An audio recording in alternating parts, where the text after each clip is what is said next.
Hi, everyone. My name is Margaret Spence, and welcome to the Career Launchpad. Tonight is our first Facebook Live under the Career Launchpad umbrella. This is shown live through the Employee to CEO project. And for those of you who don't know me, who've never seen me live on Facebook before, my name is Margaret Spence. I am the founder of the Employee to CEO project. Leadership development for a number of years.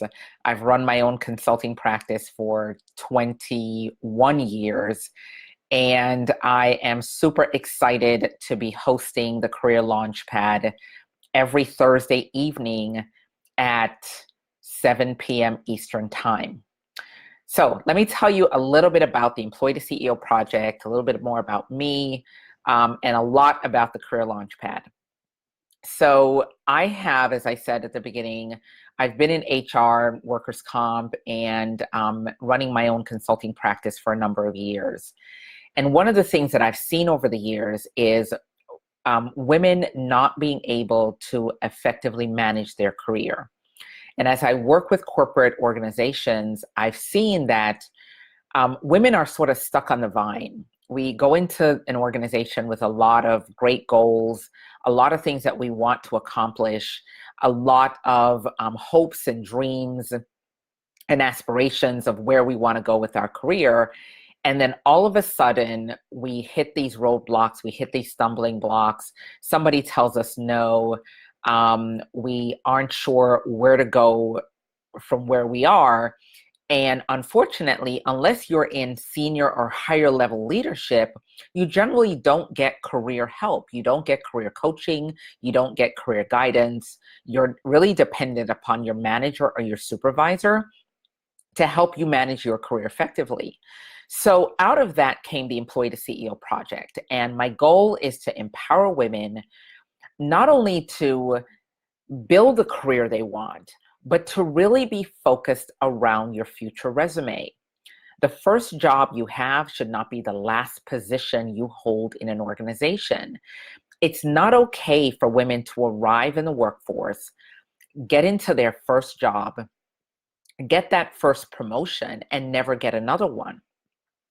Um, you know, all the statistics show that women are stuck in supervisory positions. We get that first promotion, we move from the employee desk to that manager desk or that supervisor desk, and then we never go beyond that spot. So the Employee to CEO project is here to say to women, we have an opportunity to manage our careers effectively. It's not your employer's job to manage your career. And one of the things that I say to women over and over again is, your job is not to work. It is a task. Work is a task. Work is not your job. Your company's job is to hire you. Your company's job is to sell a product. But your singular job is managing your career. The task and the vessel is work. But your job, what your assignment is in life, is to be and live to your full potential. Your assignment when you were born, when you came into this world, your assignment was to live to your full potential, to take the gifts that you've been given and utilize them in every area of your life. It's not enough for us to show up to work not having the career and the vision and the goals that we want. But more than that, when women don't learn how to manage their career, we lose financially. So imagine this for a moment. You start off in your job and you're dependent upon a 3% or a 5% pay increase every year. You sit in the same desk for 5 years. For 5 years, you're getting, and nobody, in my history, in my time of work, I never got 5% on a raise. So what I got was 4.8, 4.2, 3.9. And in some years, the organization said, we don't have any money to give you. So if you sit in a desk for 5 years and all you're dependent upon is getting annual reviews and raises, you're financially stagnant. You're stuck. Your finances is at a ceiling. And the company you work for has decided what amount of concrete they want to add to your ceiling. So it's not enough for us to sit around waiting for the 5% pay increase every year. It's not enough for us to do that. As women, we must get out there and decide that we are ready to build an effective, powerful career, that we're willing to show up with our vision on our shoulders, that we're willing to articulate our vision and to say to our managers, this is what I want from my career. This is what I want from my job. This is what I want from the organization. So a part of my goal with the Career Launchpad, and the reason why I'm doing these live programs every week, is because I want to now say to women, what are you going to do week over week to manage your career? What is it that you're going to do? It's not that you're going to show up Monday morning and do the same thing you've done for the last 52 Monday mornings. It's that you're going to show up ready to manage your career, that you're going to show up powerfully and ready to say, I'm ready to manage my career. And so the Career Launchpad is here to say to you, don't just show up Monday morning with the same old, same old. Show up Monday morning with a plan on how you're going to empower yourself, how you're going to move forward in your career. What is that going to look like for you? What is it that you want from your career? And the biggest question is, why don't you have it now? So I have scheduled 8 of these sessions, 8 of these live 7 p.m. Thursday evening, 7 p.m. Eastern time. And my goal here is to make an interactive dialogue with you around your career. So this week, I'm going to talk about the bold question, which is, why do so many women not have the career they want? In fact, I went out and I made a sign. Here's the sign. Why do the vast majority of women feel that they don't have the career they really want? This is a big question. Why do we constantly feel that we don't have the career we want? And I think I have an answer for you. The answer is pretty simple. We don't know how to ask for what we want. We haven't been empowered to really take on the organizations that we work for. We're often told that we should wait for opportunity, and we sit around in positions waiting for opportunity. Ladies, we cannot wait for opportunity. Opportunity is not going to come to us because this is a boys' world. I'm sorry. Men are out there. They are our advocates, because without them, we can't get from point A to point B, because the majority of companies are run by men. But we cannot sit in a desk for year over year over year, not move our career forward, not have the financial security that we want, not feel that we are empowered to ask for what we want.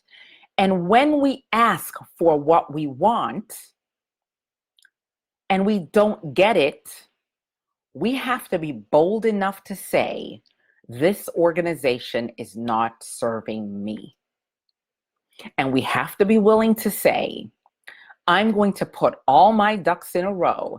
I'm going to make sure that I'm checking the right boxes. And not only do I have what I want, but that I also have the correct qualifications, and that I am moving forward effectively in my career. What I find when I'm working with organizations and I'm working with leaders is women tend to be so qualified for the job. Sometimes it's so scary. I want to shake the women that I'm working with by saying, listen, you're so qualified right now. What's stopping you from applying for that next position? You're already super qualified. You have the education, you have the experience. In fact, some of you have trained the managers and supervisors who are leading you.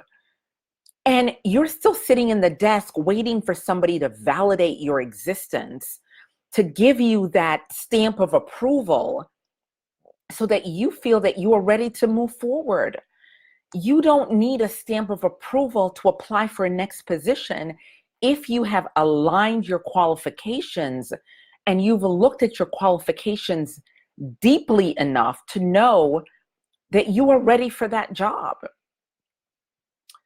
So the question, the bold question that I asked, the very bold question is, why do the majority of women not have the career they want? That was my bold question for today. And my answer was, we don't know how to ask for what we want. Every day that you go into work, you have to be able to say, what is it that I'm learning from this position? What is it that I'm gaining from working for this organization? What is it that I'm getting out of this position? And am I advancing myself by staying in this particular role? Let me give you an interesting example. I met a young lady at a conference that I spoke at in Philadelphia a couple months ago, and she said to me, I work for a huge organization and they've given me a ladder. They've told me that these are the 5 positions that I should be applying for, and these are the 5 positions I should work with, that I should go from position A to position B to position C to position D. And they're preparing me because they've given me a ladder. And I said to her, why are you on their ladder? And why aren't you on your ladder? And so that was the question. Why are you on someone else's ladder? And why aren't you on your own ladder? Because if you work for a company and the company says, here are the 4 positions you should have. Here they are. Don't pick any other ones. These are the 4. You go from the desk A to supervisor. And if we think you're good enough, you get to be manager.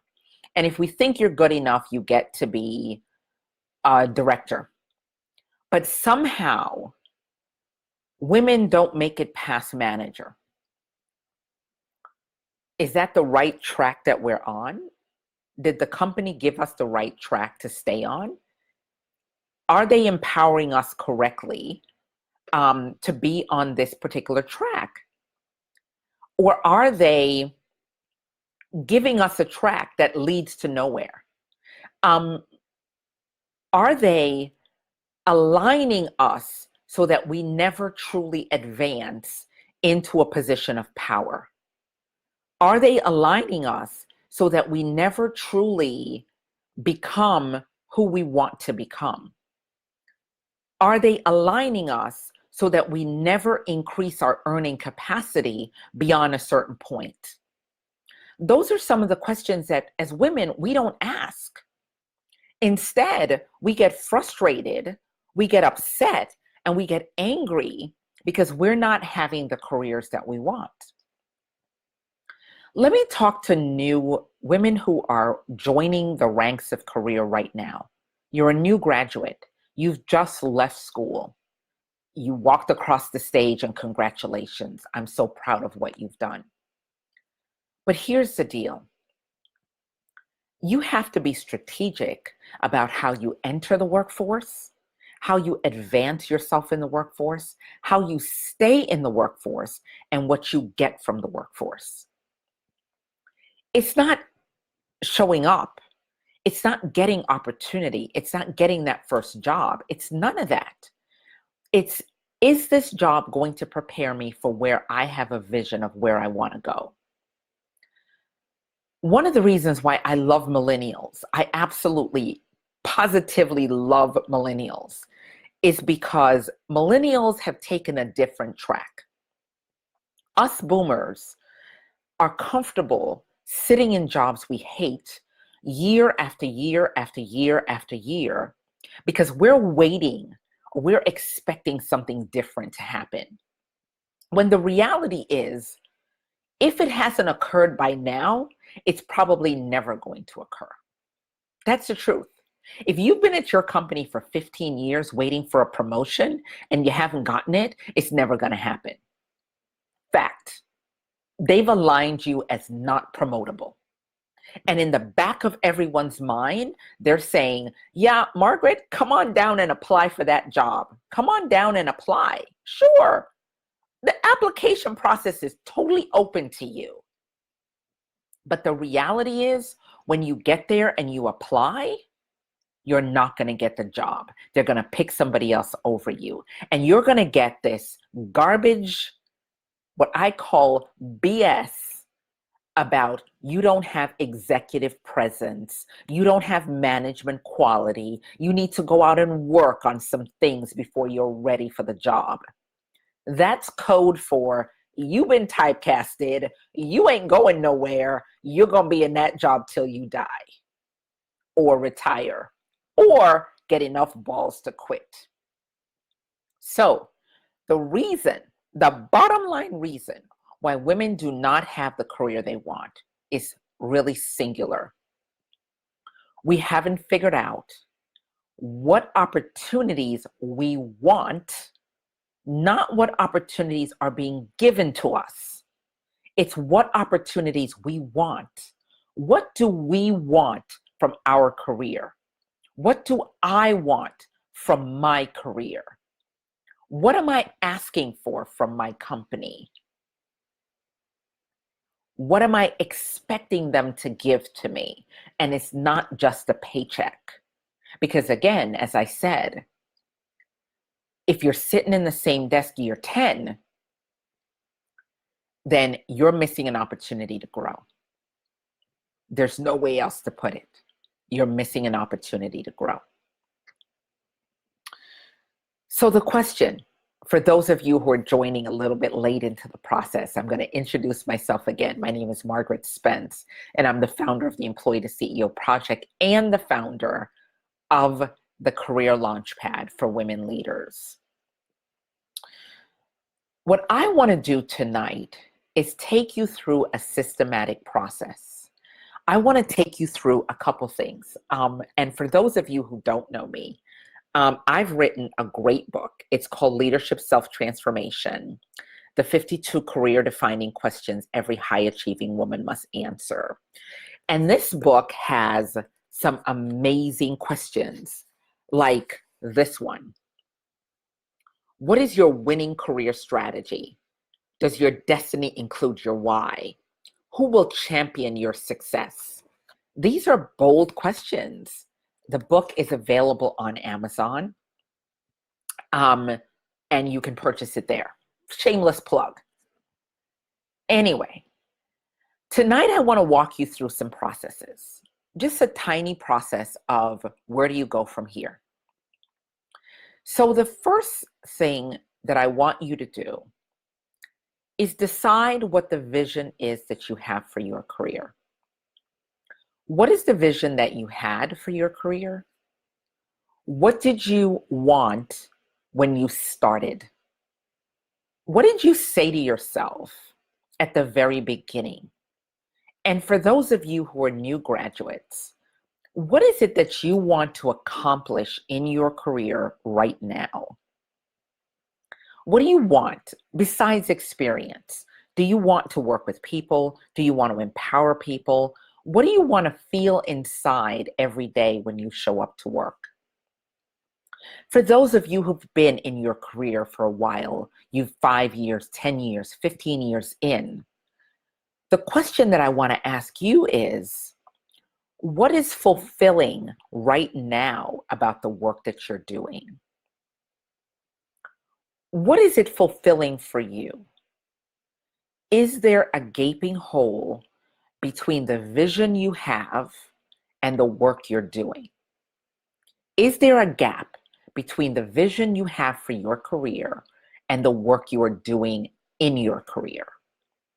Because if there's a gap between A and B, meaning there's a gap between what you thought you, or where you thought you would be at this point, if there's a gap there, what is that gap? Get a journal, pull it out, and ask yourself, what did I want at the beginning of my career? And what stopped me from having it? And then the other question is, when did I lose my courage to ask for what I want? Because asking for what you want takes a lot of courage. It's not just getting up and saying, this is what I want today. You have to be courageous to ask for what you want.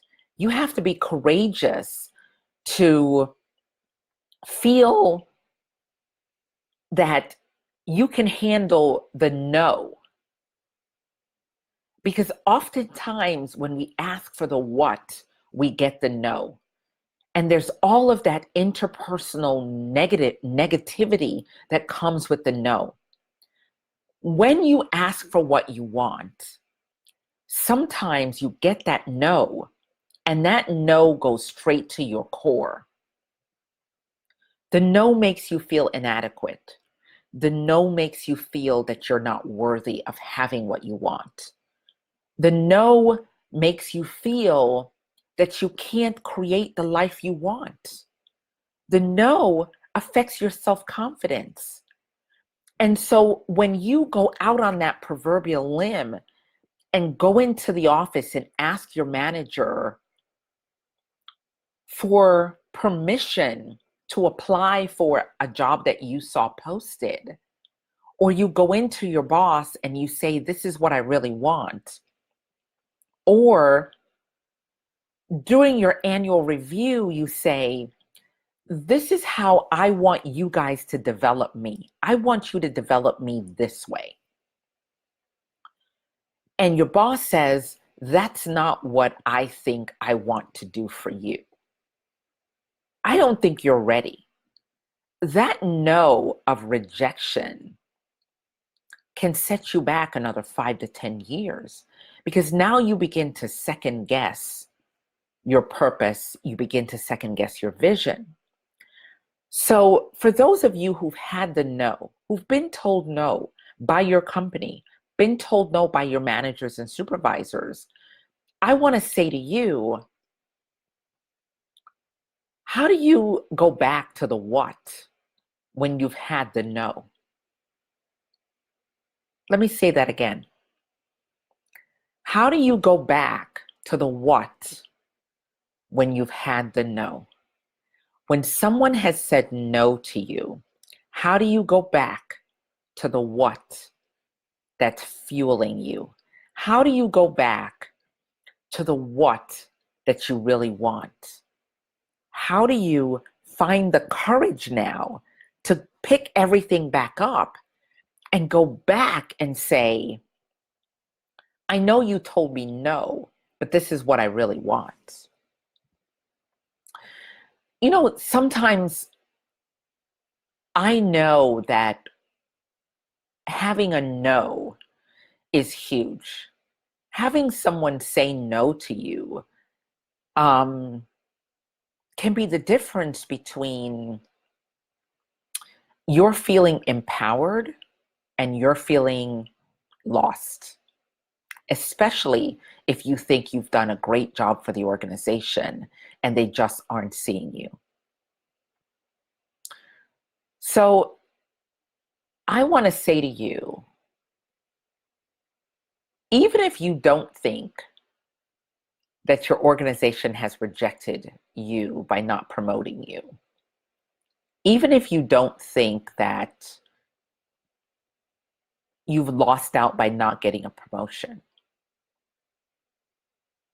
or if you're currently in a job that you think, boy, I really want to move from here, you have to get comfortable with no. No is important. No is your best friend. Because sometimes when you hear the no, it builds that backbone. You step up a little bit more and you say to yourself, no is not going to define me. Let me tell you a little bit about my story. When my son was a little bit over a year old, I was working for an insurance carrier here in West Palm Beach. And I had a wonderful boss, and I say wonderful with tongue in cheek. She was evil. She hated the ground I walked on. Every morning she met me at the elevator. She made me feel uncomfortable, and she did it deliberately. I was the only woman of color on the team. I was the only woman of color working for the organization. And this was 1994. And I saw a position posted, and I wanted to get out of her department. I decided I want to get out of here. There's no way that I'm going to stay working for this woman. So I went in and asked her permission, because I had to. I was told by HR that I had to have her permission to apply for the job. So I went in. I said, her name was Lynette. So I went in to see Lynette, and I said, I want to apply for this position. And she said to me, I don't see you in that role. I mean, quite boldly, as soon as the words came out of my mouth, she said, I don't see you in that role. I don't see you as being qualified for that position. And I don't think I'm going to recommend you, because you know what? I don't see your potential for that job. And she made me feel like crap. And I'm on this. This is my Facebook Live, so I could say whatever I want to say. So if crap offends you, too bad. And I was emotionally shaken at the end of my conversation with her. And I went back to my desk and I said to myself, this woman doesn't get to define me. She doesn't get to determine where I go. She doesn't get to tell me whether I'm good enough for this position or not. And I'm going to start looking for a job. So I boned up my resume.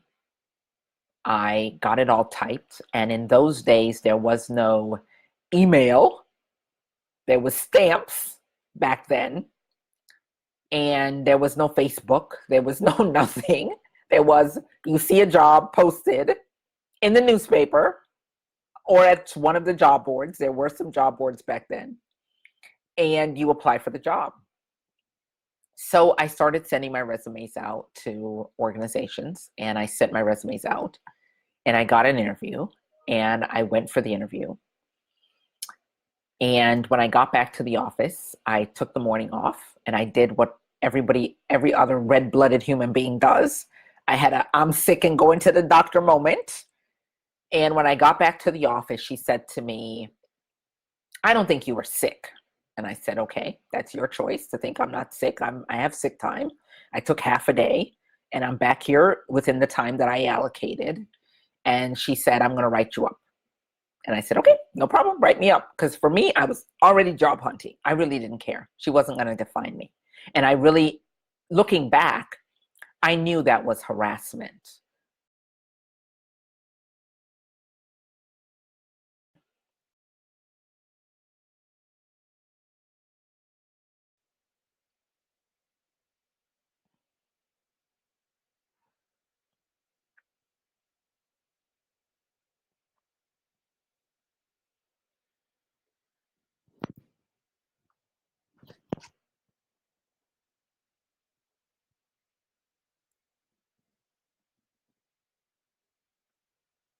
I think my Facebook Live has cut off.